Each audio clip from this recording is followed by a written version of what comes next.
Today is the glorious appearance of the all-glorious Srimati Radharani, celebration of that appearance,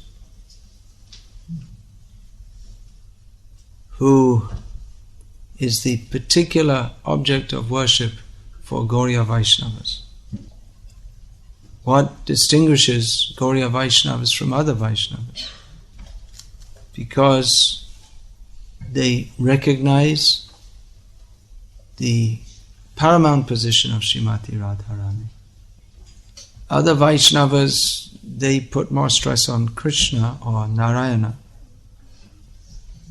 Some of them are bewildered by the manifestation of Radharani and think that somehow this isn't quite fitting for the Supreme Lord to have her as his consort.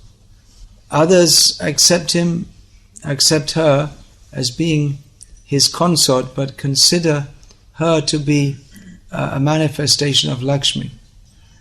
So they think that she's something like Sita or Rukmini, an expansion. They consider her in this way, an expansion of Lakshmi Devi.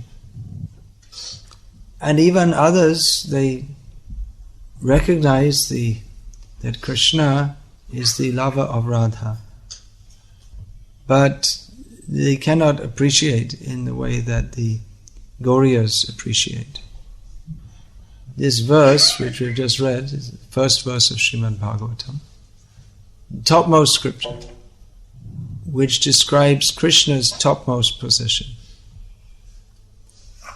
This verse establishes the greatness of Krishna. Chaitanya Mahaprabhu accepted the Srimad Bhagavatam as the spotless evidence, scriptural evidence. Srimad Bhagavatam Pramanam Amalam. Chaitanya Mahaprabhu also accepted Ramya Kachit Upasana Vrajavatu Vargena Ya Kalpita. The mode of worship of Krishna as conceived by the gopis of Vrindavan is superlative of the gopis. So Srimad Bhagavatam is the spotless pramana or evidence. It is the topmost Vedic evidence. It explains the superlative position of Krishna. Krishnastu Bhagavan Swayam. Krishna is the original form of the personality of Godhead. In the Srimad Bhagavatam, the 10th canto is considered best because it describes the pastimes of Krishna, the original form of the personality of Godhead. Within that, the section dealing with the pastimes of Krishna in Vrindavan, that is considered the best, the most charming, the most sweet. Of all Krishna's pastimes in Vrindavan, those with the young gopis, Gopi Lila, that is the sweetest and the most charming. And among all the gopis, there is Rasika Shiromani, the one who is the topmost in pleasing Krishna. I don't think there's any translation for Rasik. Maybe you know what the word means. Maybe something like that. Prabhupada translates as expert in relishing mellows. But in the case of Radharani, as Rasika, she's not just relishing the mellows, she's completely involved in generating them.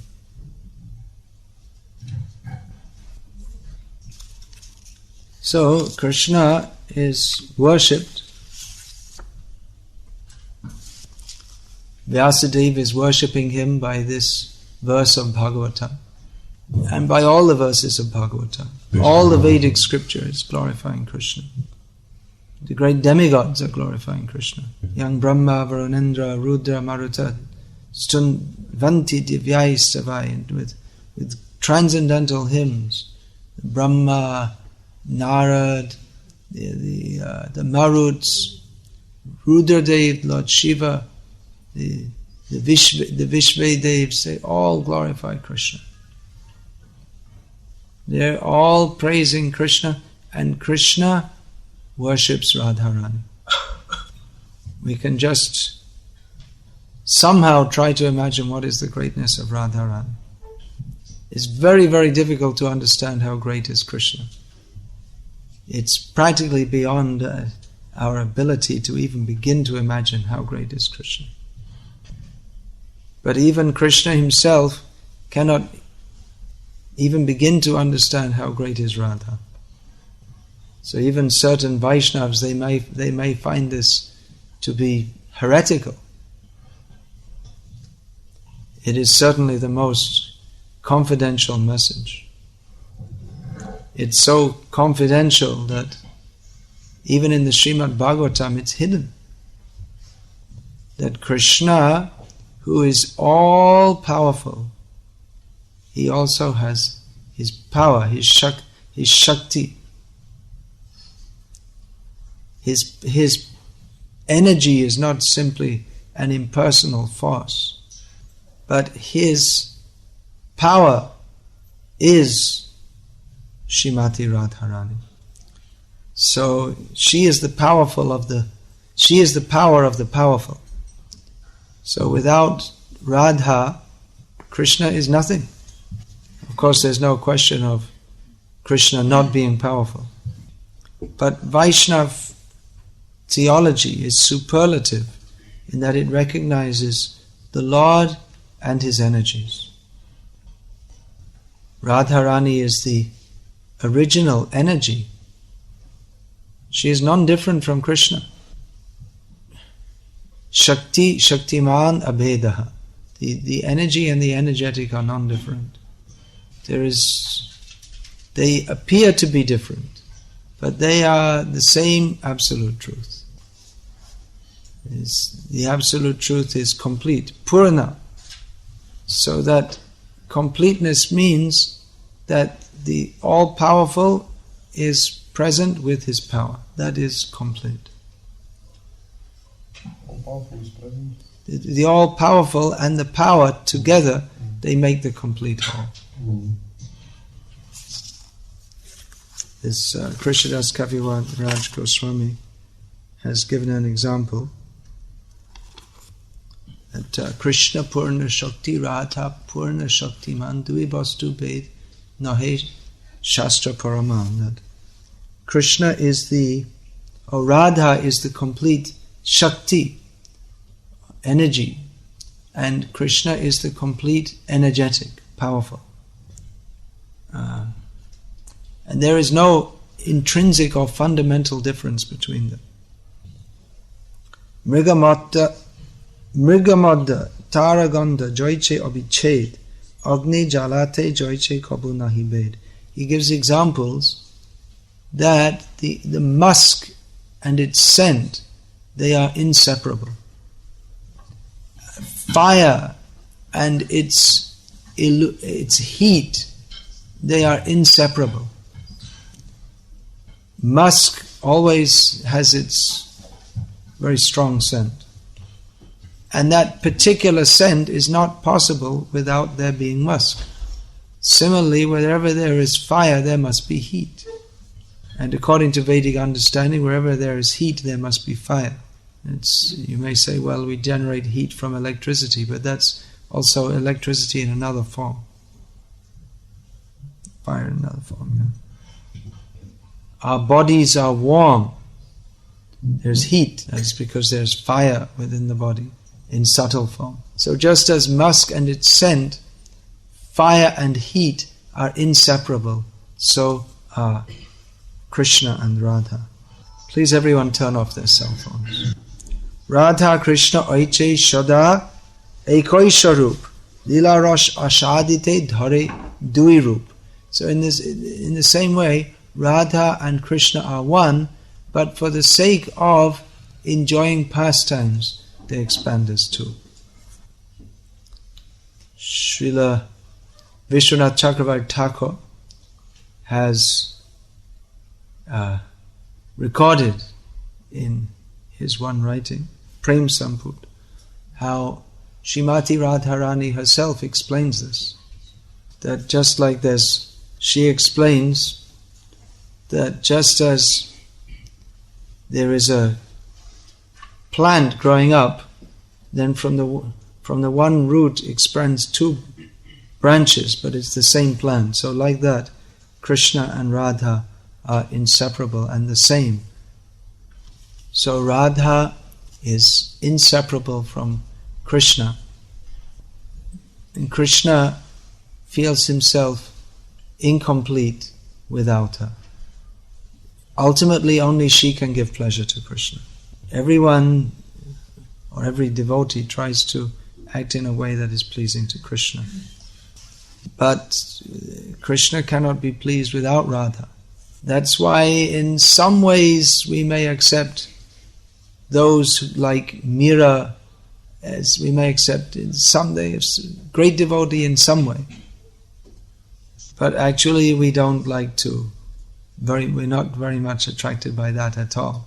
Because she is always praying, "O Giridhari, come to me, I will be with you." But we just sung Bhaktivinoda Thakur's song that he wants to bring Radha and Krishna together, not me and Krishna. Taha milane ananda kori. My pleasure is in bringing them together. Taha bijoge duke te more. And in their separation, I die in unhappiness. So this is real service to Krishna, not that I shall enjoy with Krishna. But knowing that Krishna can only be happy with Radha, we try to assist in bringing Radha and Krishna together.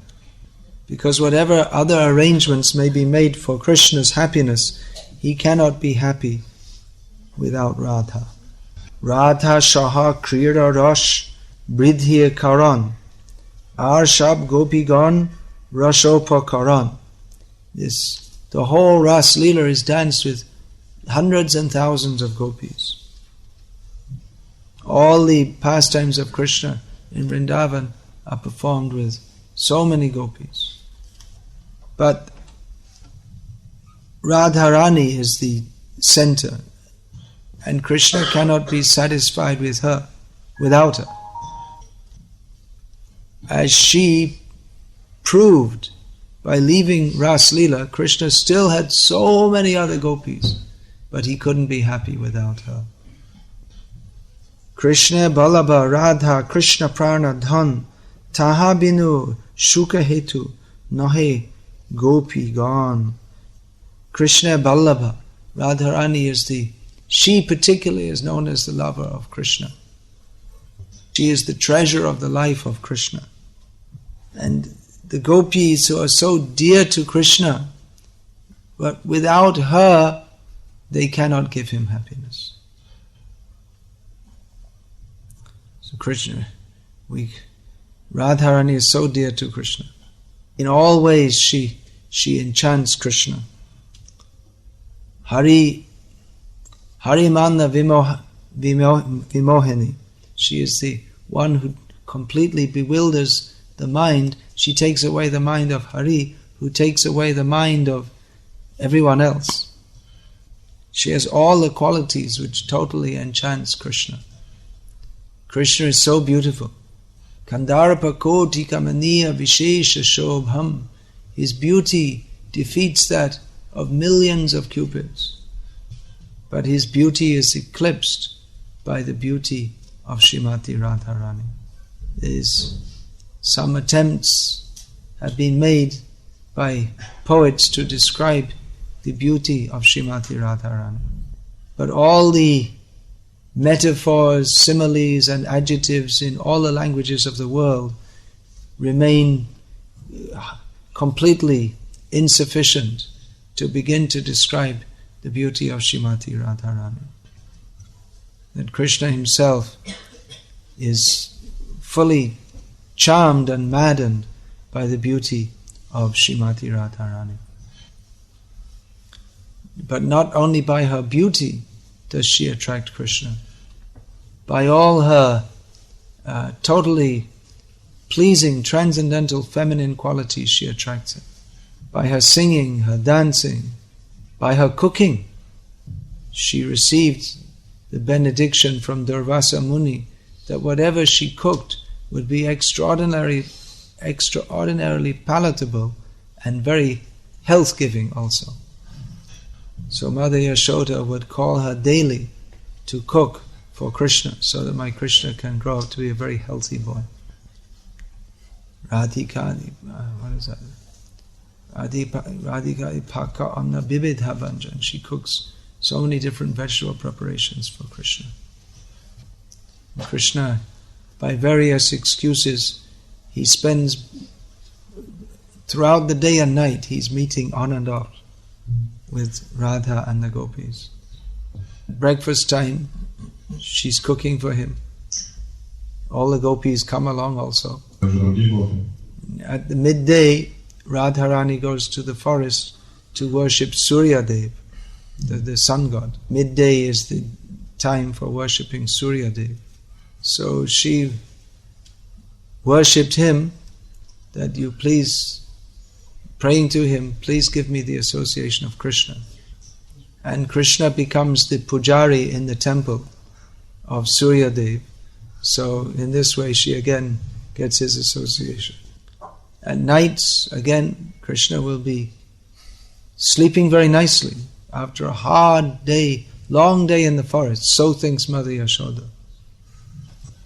She goes to sleep herself very peacefully, thinking, oh, my Krishna is sleeping so peacefully. So peacefully because he's not there. He's out in the forest again. He loves Vrindavan forest, especially at night, because all the gopis come to him. In the day he dances in Vrindavan forest with the cowherd boys, and at night with the cowherd girls. So in this way, Radharani, she charms Krishna. In this way, in millions of ways. She totally charms all his senses and all his consciousness. Now this verse, the first verse of Srimad Bhagavatam, describes that Krishna is the supreme controller. That is the central tenet of Vaishnava philosophy. Krishna is the supreme controller. He is the controller even of the great demigods. He is even superior in one sense to Lord Narayana. Ishvara Parama Krishna Satchidananda Vigraha Anadir Adir Govinda Sarva Karana Karanam. Krishna is the supreme controller. His transcendental form is eternal, blissful, and full of knowledge. He is the origin of everything, and there is no origin of him. He is Govinda, the giver of pleasure to the cows, the land, and the senses, and the ultimate cause of all causes, in other words, of everything. So therefore, Krishna is known, for instance, as Jagannath, Lord of the universe. Vishwanath, that name is usually connected with Lord Shiva, but ultimately it belongs to Lord Vishnu. Means the same thing as Jagannath. And of course, he's also known as Vaikuntanath, the Lord of the spiritual world. Golokanath, of Golok, the topmost section of the spiritual world. Dwarkanath, Mathuranath, and even he's known as Vrindavanath, the Lord in Vrindavan. But in Vrindavan itself, he's not known as Vrindavanath. They know someone else. There's another word. Vrindavaneshwari. Krishna is the supreme controller of everything, but in Vrindavan, he is controlled by Radharani, who is therefore known as the Queen of Vrindavan, Vrindavaneshwari. You may say, well, that's not in Srimad Bhagavatam. Srimad Bhagavatam clearly establishes Krishna's supremacy. Well, it certainly does. But not everything is spoken directly. Parokshavada rishayaha paroksham cham mama priya. This Lord Krishna tells Uddhava that the rishis, those who can see the Vedic mantras, they don't always express everything very directly, sometimes indirectly. And Krishna says that, I also like that. So, Srimad Bhagavatam describes Krishna, the Supreme, and definitely speaks of the Vraja Gopis. But the secret, the essence, is only available to those very expert relishers of the Srimad Bhagavatam. This first verse of Srimad Bhagavatam establishes the supremacy of Krishna. He is the subject matter of Srimad Bhagavatam. The second verse of Srimad Bhagavatam tells us that this is the topmost Vedic literature, the essence of all Vedic knowledge, in which all subsidiary or superfluous subject matters have been rejected. The third verse of Bhagavatam tells us that this is the topmost Vedic literature, in another way by saying that it's the ripened fruit of the tree of Vedic knowledge. And Vyasadeva exhorts us to relish the taste of this sweet fruit. That, alright, this is philosophy, this is Vedyam Vastavam Atra Vastu, this is the essence of all, this is the actual substance of the Vedas. So that's true. But this is not just some philosophy, but this is to be relished. Who can relish that? Those who are rasik, those who are qualified to do so. So, Bhagavatam is a book of Tattva Gyan, spiritual knowledge, and ultimately Rasa Gyan, the knowledge of rasa. And Vyasadeva exhorts us, Pibata Bhagavatam, drink this Muhuraho Rasika Bhuvipa. Those who are expert in relishing this nectar, they should go on relishing it. So what is that Bhagavat Ras? Well, there are so many flavors. There's the flavor of the sweetness of Vamanadev cheating Bali Maharaj. There's the sweetness of Nrsimhadev protecting Prahlad. There's the sweetness of Rama's love for Sita. There's the sweetness of Krishna's dealings with Rukmini. But ultimate sweetness, Madhurja Bhagavata Sa, the essence of Krishna's being God, is the sweetness of his dealings with the gopis of Vrindavan. So some may protest, well, it's in his first verse of Bhagavatam, we don't find any such thing. This is giving the subject of Bhagavatam. We don't find even the name of Radharani in Bhagavatam. You don't find. But those who are rasika, those who are expert in relishing the mellows, they have found. They have found what is the actual nectar of Srimad Bhagavatam. Chaitanya Mahaprabhu, he found. He is Radha and Krishna. Krishna come to know what it's like to be Radha. And through his great devotees, he's revealed what is the actual message of Bhagavatam. Anaya radhito nunam Bhagavan Haririshvara. In Bhagavatam it refers to one gopi, she who worships Bhagavan, Hari, Krishna, the Supreme Controller, best. This indicates Srimati Radharani, Anaya Radhita. So sometimes it's asked, well, why didn't Shukadev say the name of Radha directly?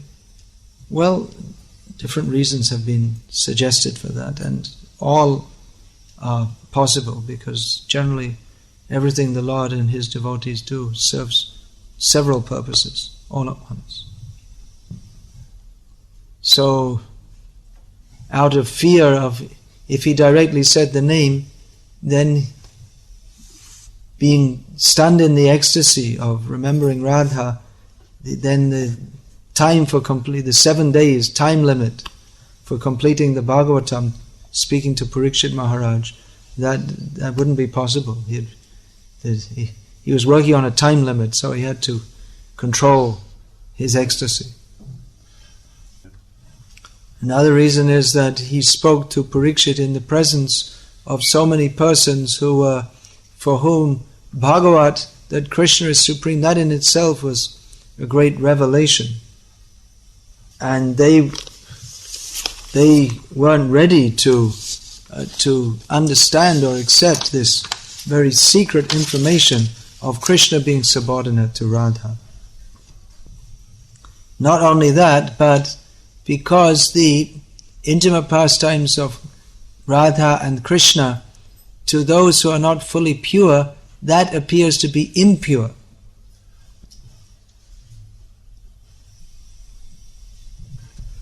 So to protect the hearers, both at that time and in future, from making offenses, the subject matter was kept secretly. It's secret for those who don't know the secret. That has been revealed by Chaitanya Mahaprabhu and his followers. But those who are fortunate, they will accept it. Srila Jiva Goswami has given an extraordinary commentary on this, it's commentary on this first verse of Bhagavatam. That if the words are understood in a different way, then we get a completely different translation of this first verse of Bhagavatam. That we find that this is a description of Radha and Krishna in Vrindavan. Well, where is it? We don't see Janmadhyasya Yataha Anvayad Itarate. Where is Radha? Where is Vrindavan? We don't find in this verse if we look at the words. We don't see, but Jiva Goswami sees. He has explained how he's given a word-by-word analysis that Yataha Anvayat means Lord Krishna, who is attached to Srimati Radharani, who is his internal transcendental pleasure potency. There's to give that meaning, he's given some Sanskrit grammatical analysis. It's definitely not the original or it's not the apparent meaning, but it's hidden within the text. And here, itarataha, which means something separate or something else, that here means his eternal companion, Srimati Radharani.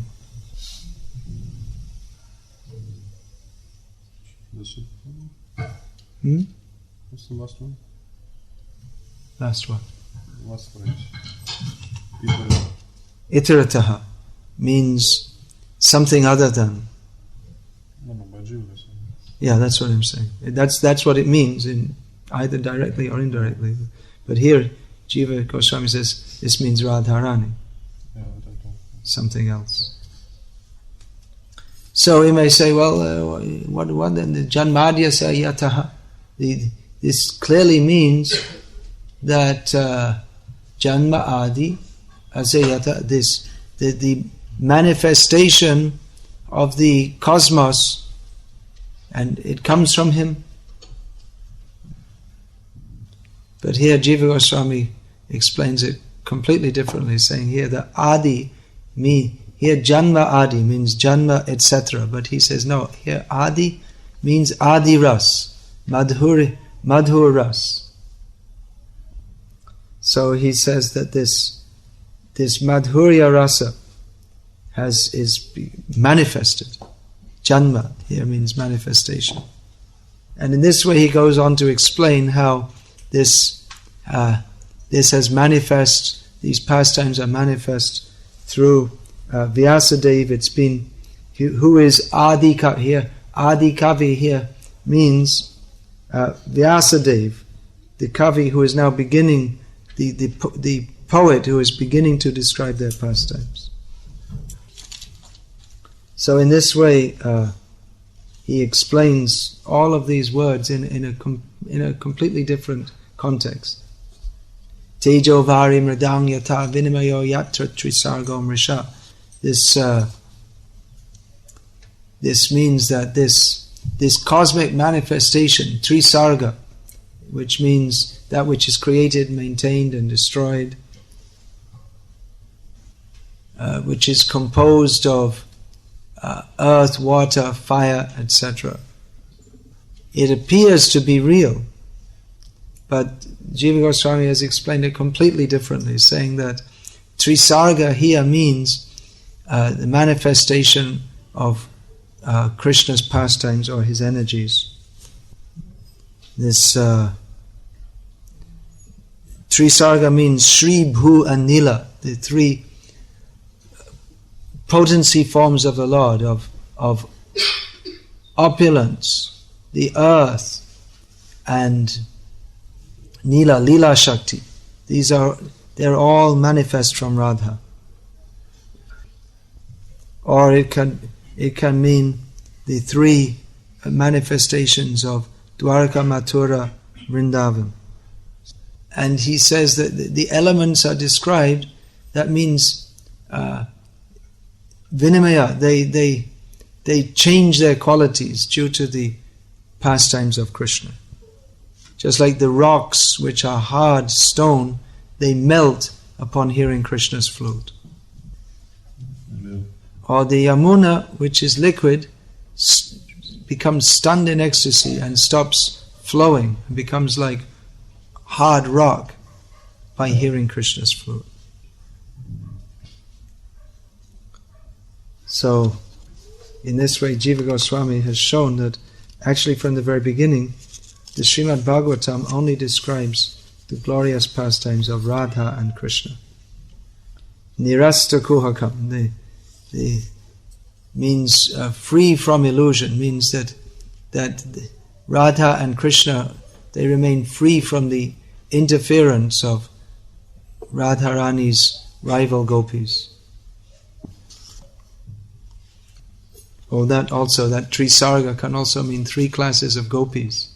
Those who are supporters of Radharani, those who are her apparent rivals, and those who are somewhere in between. So, this Srimad Bhagavatam has been revealed as actually the essence of that is the pastimes of Radha and Krishna. And the followers of Chaitanya Mahaprabhu, they particularly want to serve Chaitanya Mahaprabhu, who is the combined form of Radha and Krishna. Once some discussion came up, so the question came up to Prabhupada, who is greater, Radha or Krishna? Sorry, who is greater, Chaitanya Mahaprabhu or Krishna? Krishna is supreme, but Chaitanya Mahaprabhu is giving Krishna, so he must be more. So Prabhupada gave the answer, who is superior, Krishna or Chaitanya Mahaprabhu? The answer is Radha. Because Radha is so glorious that Krishna, who is the most glorious, he takes another form just to know what it is like to be Radha.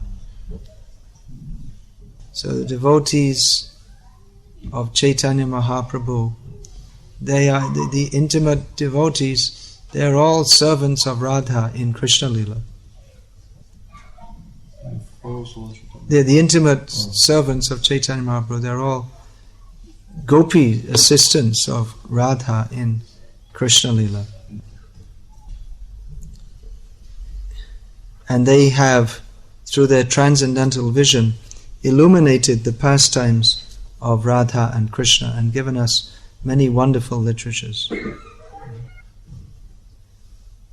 The one of the most famous and expressing the highest level of devotion to Radharani is the Vilap Kusumanjali of Srila Raghunath Das Goswami. Vilap Kusumanjali. Vilap means lamentation, and kusum means a kind of lotus flower, and anjali means offering. So it's an offering of lotuses of transcendentally blissful lamentation. Praying out, calling most desperately for the opportunity to serve Radha. So I'll just read two of those prayers, so that from our very long distance, with great humility, we can attempt to appreciate what is actual bhakti. Raghunath Das Goswami prays to Srimati Radharani, Tavaiva asmi, najivami tvaivina, iti vigyaya devi tvam, nayamam charanantikam. He says, I am yours, I cannot live without you. Knowing this, O Devi, goddess, bring me to your lotus feet. He also prays. It's a very favorite verse of Srila Bhaktisiddhanta Saraswati Thakur. Asha Barair Amrita Sindhum Aye Gatanchit Kalo Mayati Gamita Kilasam Pratanghi Twan Chet Kripang Mai Vidhasyasi Naiva Kingme Pranaiva Vrajena Cha Varoru Vakarinapi. She says that, Raghunath Das Goswami says, Hey Varoru, that you of beautiful legs. Beautiful? Legs, thighs. Oh. Now I am very much desiring to enter the that desire for that very strong desire for entering the ocean of nectar. I'm waiting with great difficulty such a long time for entering that, the nectar of your service. I'm becoming impatient. If you don't give your mercy to me and allow me to perform that service, then my life seems completely useless to me. Even Vrindavan seems useless to me. Even I have no need of Vrindavan, no need of Krishna. So it's an extreme statement. Of course, the only desire to serve Radha is to connect her to Krishna. But in the madness of ecstasy, he says, if you don't give me your mercy, if you don't allow me to serve you, then everything seems completely useless to me.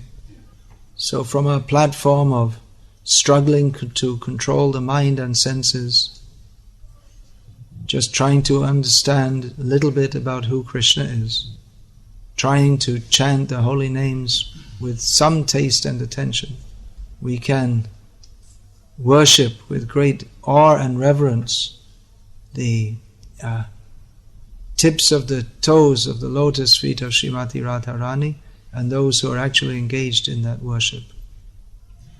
So we won't say more now. There'll be an initiation ceremony. You won't?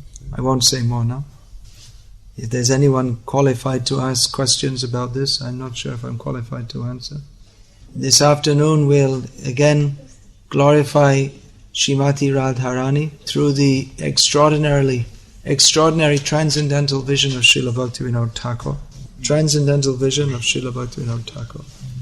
And so now on this auspicious day, the 8th day of the bright fortnight in the month of Bhadra, the appearance day of Srimati Radharani, we'll take advantage of the great auspiciousness of this day by conducting an initiation ceremony into the worship of Radha and Krishna. Hare Krishna.